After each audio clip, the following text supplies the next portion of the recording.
Hey, boss. I came as soon as I got your message. Sit down, Tom.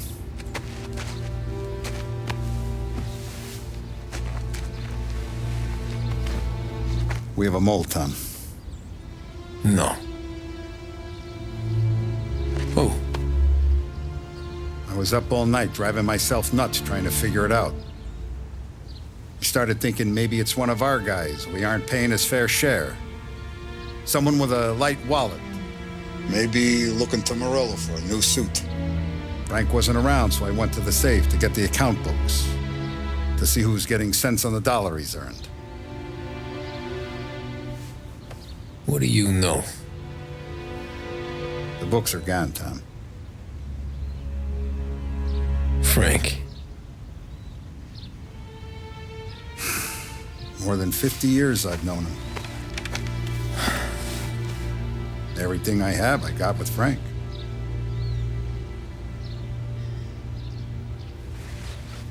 And every buck we've earned, every dime we've paid out, it's all logged in those books. Frank hands those over to the feds, we're finished. Frank respects one person in this whole town, and that's you. This has got to be some kind of misunderstanding. I've been calling him all day. I went by his place. He's gone. His wife and kid are gone. But why?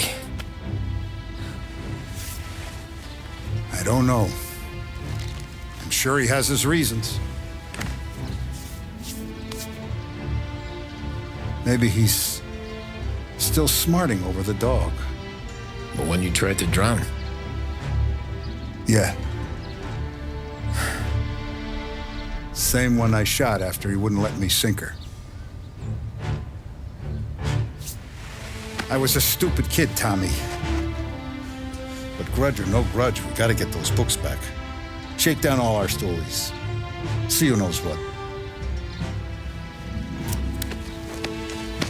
When you catch up to Frank, you get those books. And if he doesn't have them on him, you make him tell you where to find them. After that, you do what we gotta do.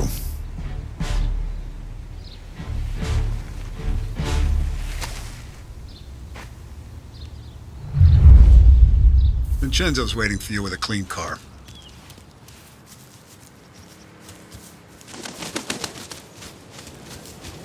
Tommy?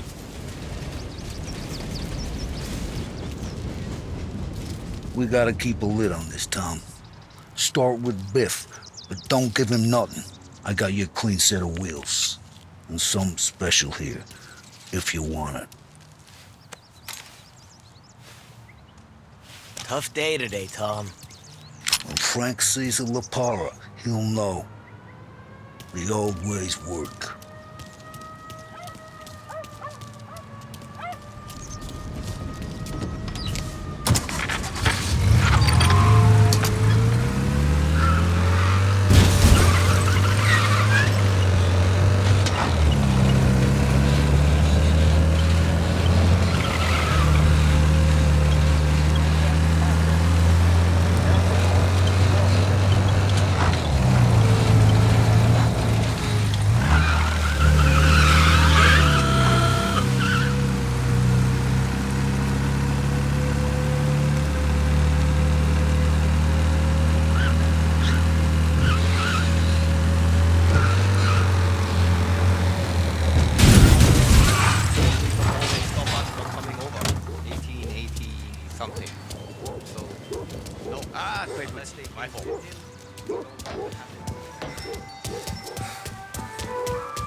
Tommy, what's the rumpus?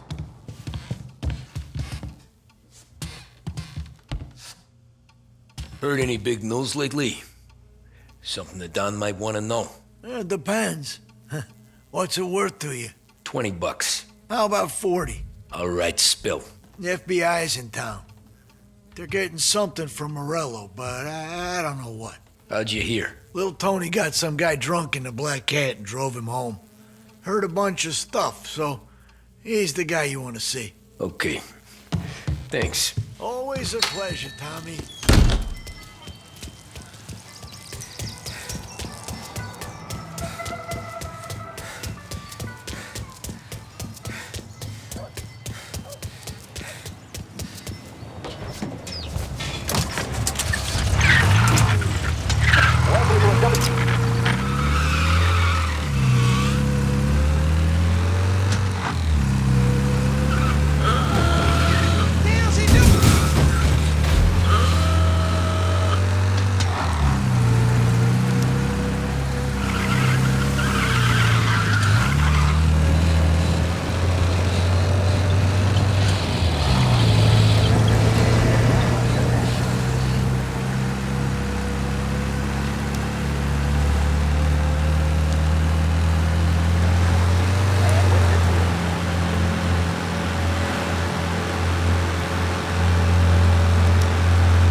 everything okay, Tom?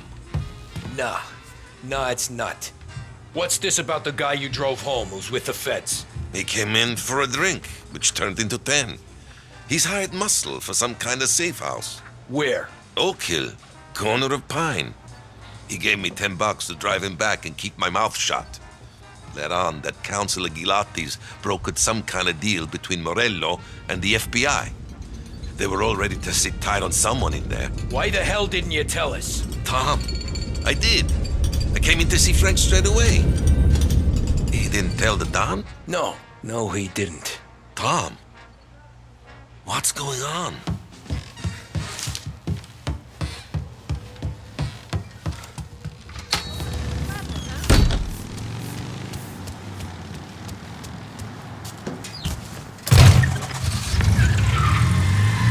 We return now to the coverage of...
Looks like the place.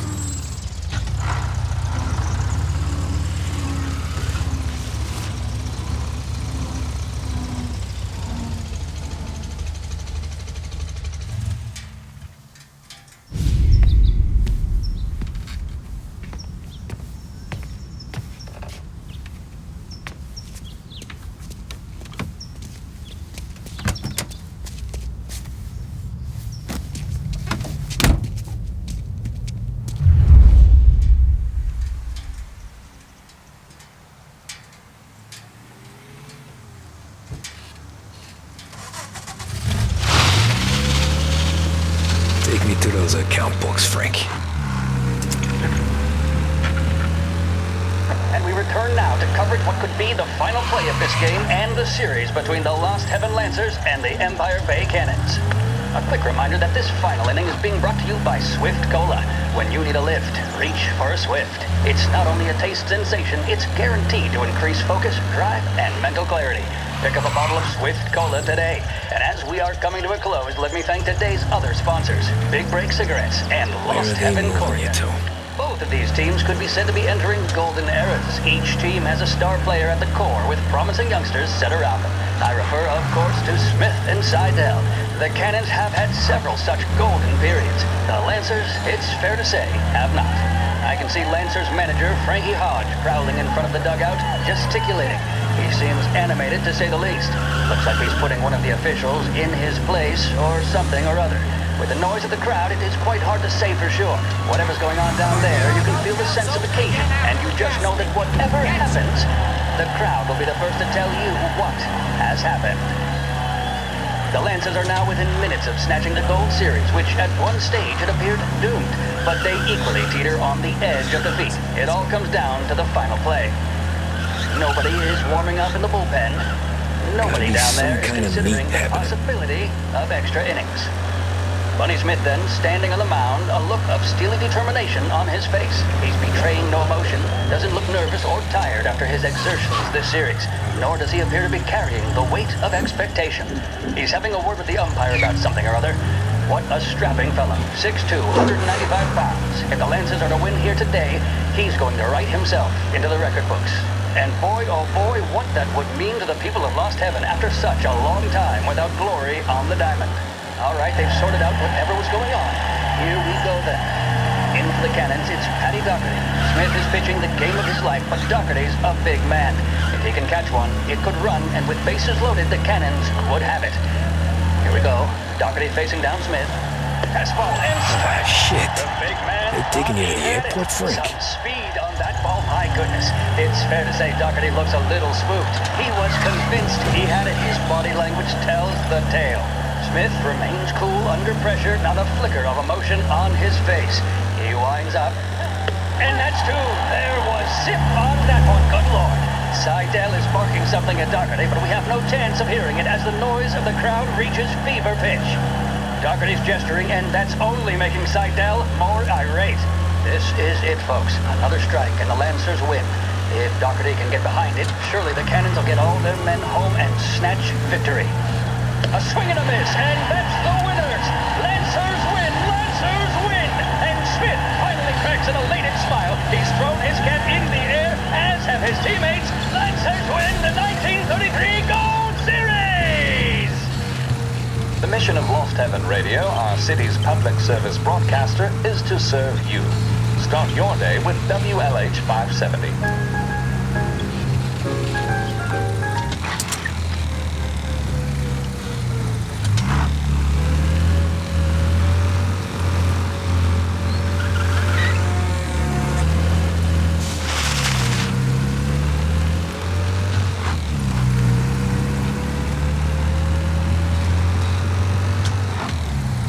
Christ, they're flying him out of state or something.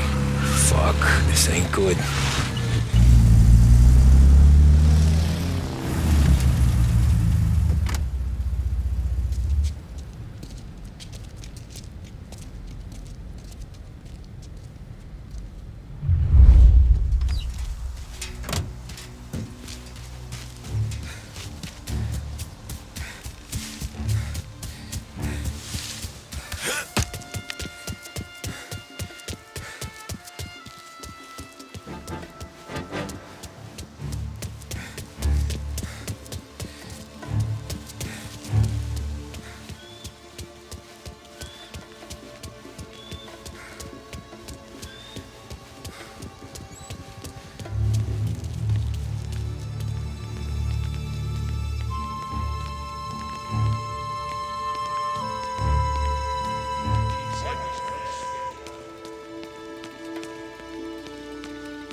Kept the lid on this so far. Let's get it done quietly and go home.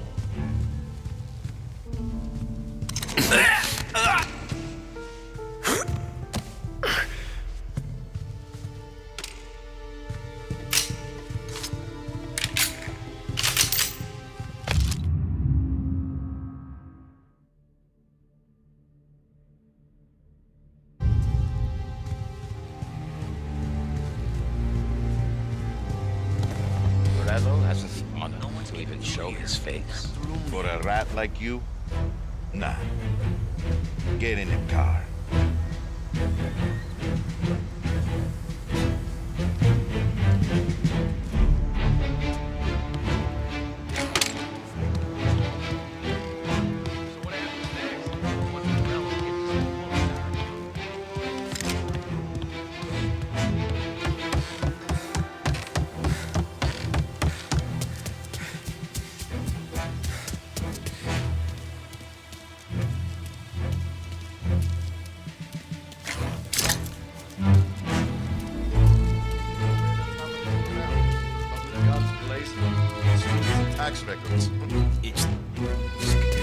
Hey! Over here!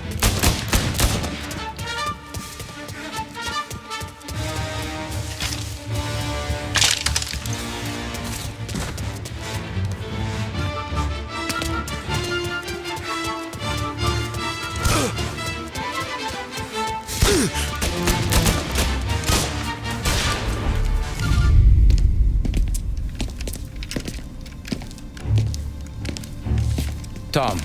Frank, the Don sent me. I figured as much. I'm sorry it had to be you, Tommy. Anything you want me to tell him? I wish it could have shaken out better, but Morello finally came after me. It's okay. You can come out.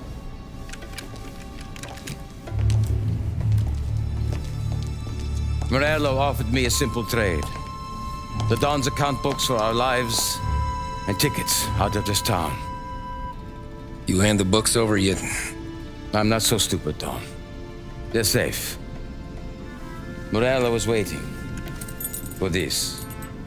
It's a key to a box in the Grand Imperial Bank downtown. I told Morello I'd hand it over after the plane was fueled and ready to go. His men were meant to fetch it before we left. I took care of them. Told them to get on a plane. Go on, March. Alice, get aboard. Frank, you're coming with us. Not right now, honey. Just get buckled in. Tommy and I, we have some serious business to discuss. But Frank... Get on the plane, March! For Alice. For me. Get on the goddamn plane, please.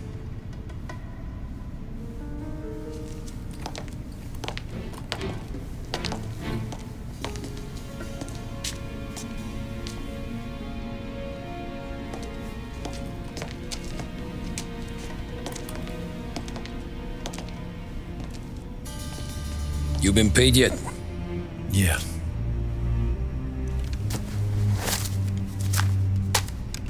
Now you've been paid twice. You take the ladies wherever they want to go. Yes, sir. Thank you, Tom. Christ, Frank. Why didn't you ask us for help? I guess I just wanted out. One way or the other. I'm tired, Tommy. Tired of lying to my wife. Tired of checking under my car every time I take a Sunday drive. And tired of waiting for the dawn to put two in my temple.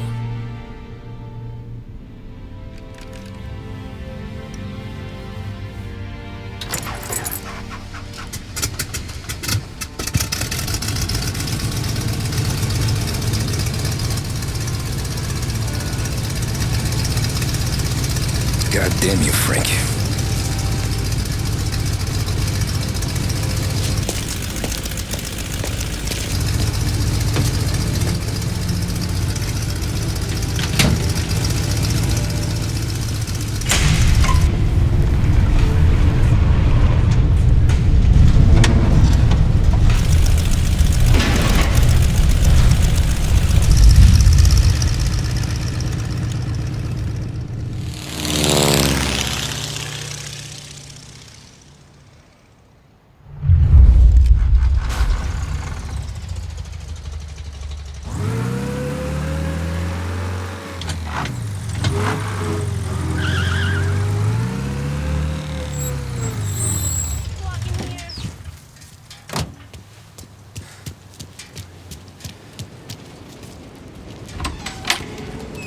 Good afternoon, sir.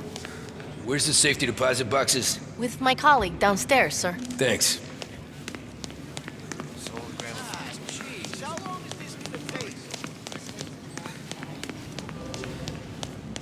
Beautiful day, huh? Uh-huh.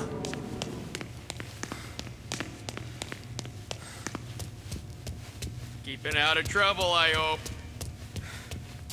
I need to access the deposit boxes for Frank Coletti. Ah, yes, Mr. Angelo? Yeah. Mr. Coletti said it might be you who came, and to provide access. Please, follow me.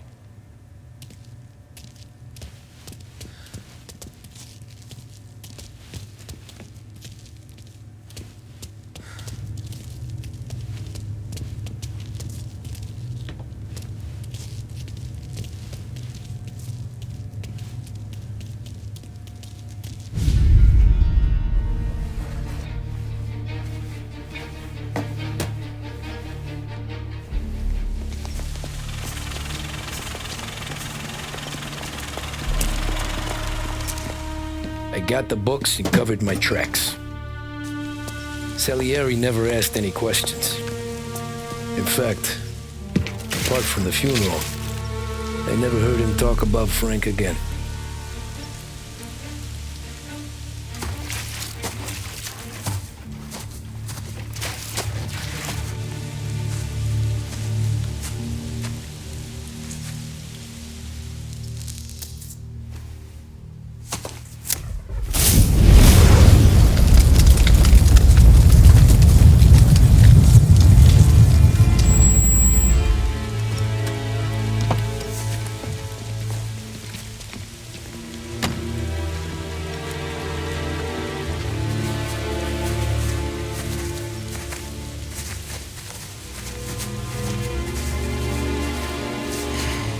You're making my boys twitchy, Marku. Sergio and I just came by to pay respects, that's all. Known Frank a long time. Almost as long as you. He's a good man. Smart. Loyal. Loyal to his wife. His kid above all else. There must be some kind of honor in that in you. Maybe. But I'm still looking at this headstone with his little girl's name on it. It's a hell of a thing.